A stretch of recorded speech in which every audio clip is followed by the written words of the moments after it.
माणसाची खोड जातच नाही, कवर जात नाही.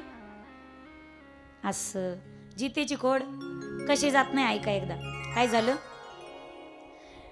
एक भिकाऱ्याची पोरगी होती, स्मार्ट, गुड लुकिंग, हँडसम, एवढी देखणी दिसायची, पण पोरगी होती भिकाऱ्याची, फुटपाथवर भीक मागायची. तिथून जाऊ लागली राजाची सवारी, राजकुमार बसलेला रथात, आणि जाता जाता फुटपाथवरती भीक मागू लागली ती. राजाचा रथ आला का तिनं जोडी पसरली. राजा म्हणे काय देखणी पोरगी दिसते भीक मागती. राजा म्हणे का ग तुला भीक मागायला शोभत का? ती म्हणे मी पोरगीच भिकारीची, भीक नाही मागणार तर काय करणार.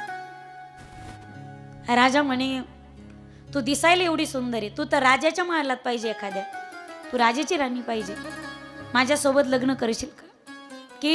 केलं माझ्यासोबत लग्न तर राजमहालामध्ये राणी बनवून ठेवीन तुला. पोरगी होती भिकारीची, पण ॲटिट्यूड पाक येते.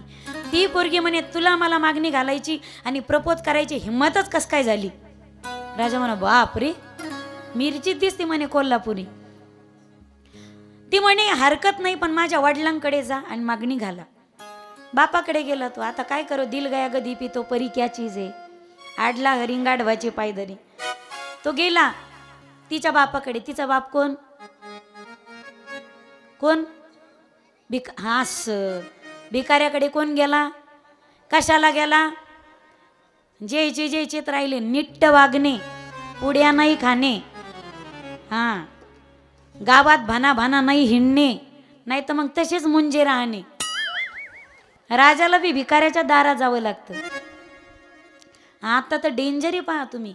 पुरीचे बाप रुबाबातच आहेत, मागून पोराचे बाप पडते राम राम राम राम राम राम.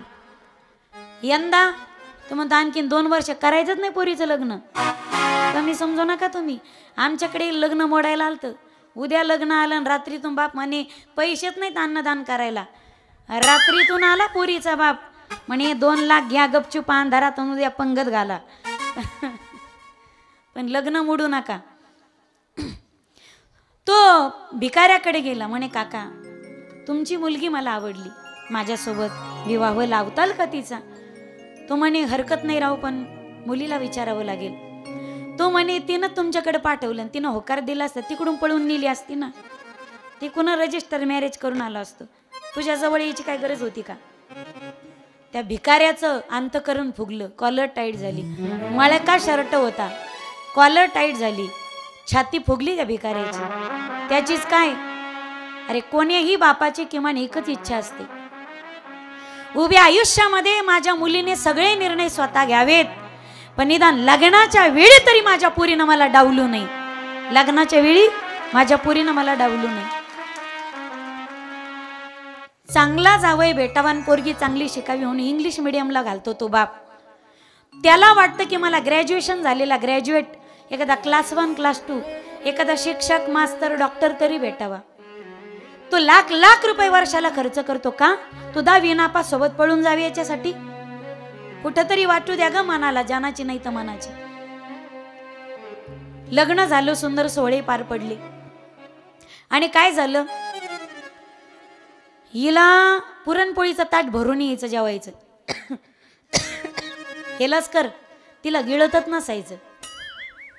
जेवणात ताट आलं पलंगा खाली लोटायची. आजी माय चष्म्यावाल्या जेवणाचं ताट पलंगा खाली लोटायची आणि भाकरी वाळल्या का कडाकड फोडून खायची. तिला चांगलं जमलंच नाही कधी. एक दिवस तिची नणंद म्हणे तिला, वहिनी लग्न झाल्यापासून तुम्ही उखाणाच नाही घेतला, एखादा उखाणा तरी घ्या. ती म्हणे मला नाही येत बाई उखाणा वंच मला नाही येत उखाणा. असं नसतंय म्हणे, लग्न झाले उखाणा घ्यावाच लागतोय. आईण्यात नाव घ्यावंच लागतंय, उखाणा घ्यावाच लागतो. ती म्हणे बाई मला नाही येत. म्हणे असं कसं घ्यावंच लागतो. बरं ती म्हणे घेते. उखाणा घेऊ लागली, जरा पदर सावरला तिने, राहू दे.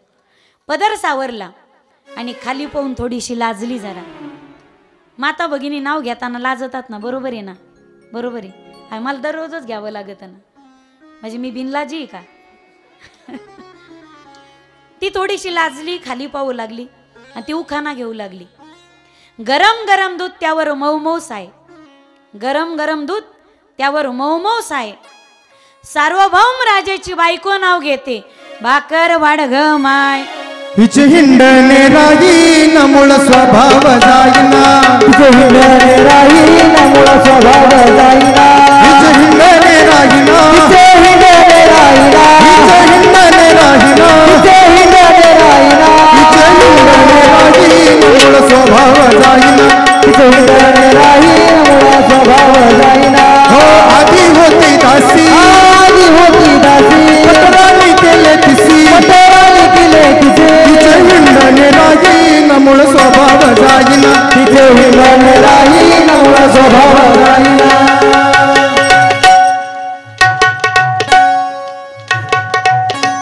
तिचे हिंडणे राहीना. एवढा छान विनोद झाला पण तुमचं ध्यान नव्हतं बरं का, त्याच्यामुळे तुम्हाला आनंद नाही घेता आला.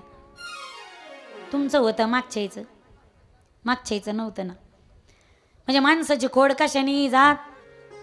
म्हातारा म्हणे असा मेकअप असतो का, डोळे काळे लाल जरीत, ओठ काळे भंगार, मेकअप पुस आणि मग जायचंय तिकडे जा.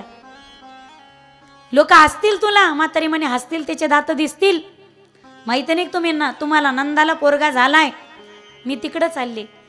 म्हातारा म्हणे जगदंबा अगं मेकअप तर पुस ना. मेकअप पुस दुसरा करण मग जा. साडी झाली उलटी. त्यावेळी म्हातारीने काय उत्तर दिलं माहिती, आई काय हेलच कर.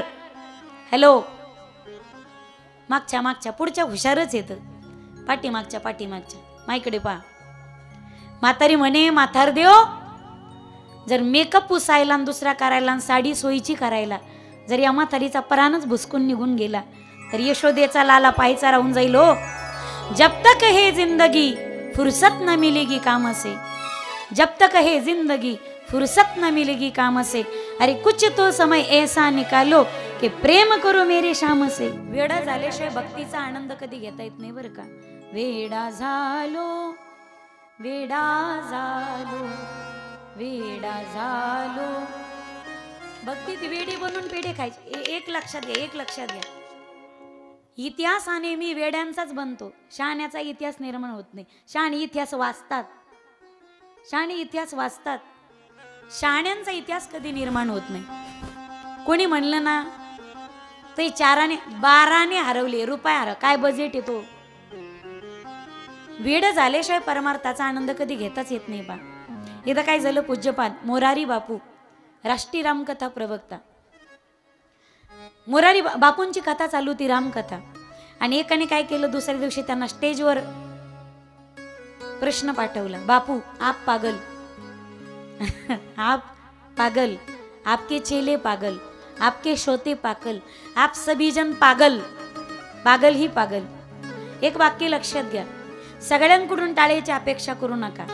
काही जण टाळ्या वाजवतील, काही तुमच्याकडे बोट दाखवतील, कारण निंदाही त्याचीच असते जो जिंदा असतो.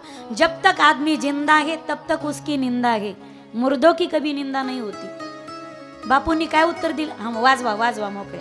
असं एक तर तुमचं तरी होईन, नाही तर मला तरी होईन काहीतरी. म्हणजे पूर्ण बोलायचं असं म्हणायचं. बापूंना म्हणे बापू आप पागल, आपके चेले पागल, आप सभी जन पागल. मोरारी बापूंना स्टेजवर चिठ्ठी आली प्रश्नाची.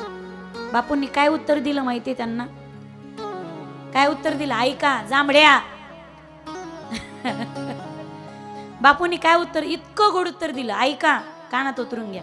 इन बिगड़े हुए दिमाग में अमृत के लच्छे हैं, इन बिगड़े हुए दिमाग में अमृत के लच्छे हैं, हमें पागल ही रहने दो, हम पागल ही अच्छे हैं, हमें पागल ही रहने दो, हम पागल ही अच्छे. आदत आदत आदत है जिसको पड़ी जिसकी आदत है, अरे हम पर तो की है श्री जी ने कृपा, बस राधे कहने की आदत है, राधे राधे राधे कहने की आदत सी हो गई. 6 महिन्याची रात्र झाली, एवढा आनंद घेतला. अष्टमी झाली, नवमी झाली, दशमी, एकादशीच्या दिवशी सगळ्यांनी पोटभर भजन केलं. इतकं भजन केलं कारण संध्याकाळी चहात बुडून बिस्किटं खायची होती.